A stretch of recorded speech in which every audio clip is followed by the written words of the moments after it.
Um, I think growing up, people had expected or had seen chiefs to be elderly people, all right, and coming to see someone as young as I am being a chief and holding a prominent position in Benin Kingdom, it begs for attention, or it calls for attention for people who are very much interested in tradition. And seeing that I'm not just a young person, I'm also a professional, and I'm carrying on the legacy of my forefathers, I think it was worth it. It was it was worth it because people would want to understand how such a young person is actively involved in the preservation and the promotion of culture and tradition in Benin Kingdom, and he's doing it very well. Like I would always say that I'm doing my best and will continue to do my best in doing that. So first, this is my the 2024 Uge Festival was my inaugural participation as the Hound of Benin. Yes, my first time actively carrying out my function as the royal butcher, being a large Igwe festival, being an open Igwe festival, so we'll call it, or being my inaugural performance during the Igwe festival.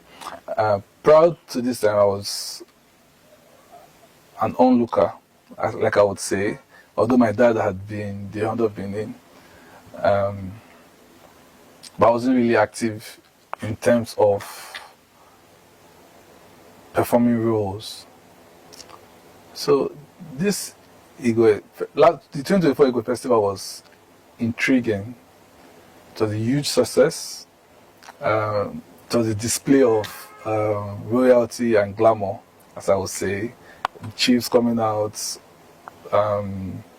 guests coming to witness the rich culture and tradition of Benin Kingdom, who are also considered as advocates to cultural tourism, because they would, by extension, promote what they have seen through social media and print media too. So yes,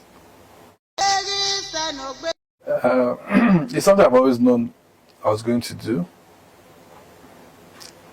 The only prayer would have been to have done it at a later time, right? Have I been doing this? No. Have I been watching my dad do it? Yes. There are video clips and pictures of me standing next to him, seeing him do what he does, what he did at that time. And it is jittery. I'll say yes. You're performing in front of the Oba of Benin. And also in front of other people. Not to make mistakes, not to make errors, but also knowing that God and ancestors will also guide you in carrying out your functions. And yes, the Oba of Benin, Ewari II, the father, was homely to me. I remember going to give him the knife, Abeze, to for him to give me permission to continue, and he was smiling to me like he knows it's my first time, and I wasn't it wasn't short of his expectation. I would assume it was joyful, and that gave me the courage I needed. It gave me the moral support I needed to say, okay, I have the blessings of the Oba of Benin to carry out my function, and the ancestors were with me too. Okay, first I'll say Happy New Year to everybody. Iselogbe. I would like to advocate for the active promotion and preservation of our culture and tradition, because only by that will it not go extinct.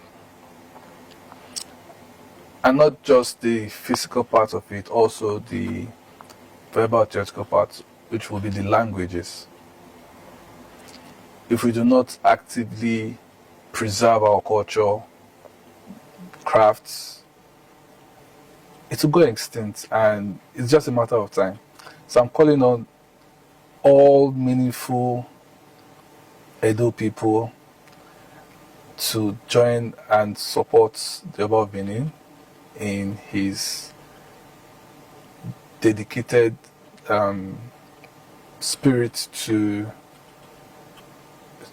promote and preserve our culture and tradition, just like I'm doing, and pass it on from one generation to another. Thank you.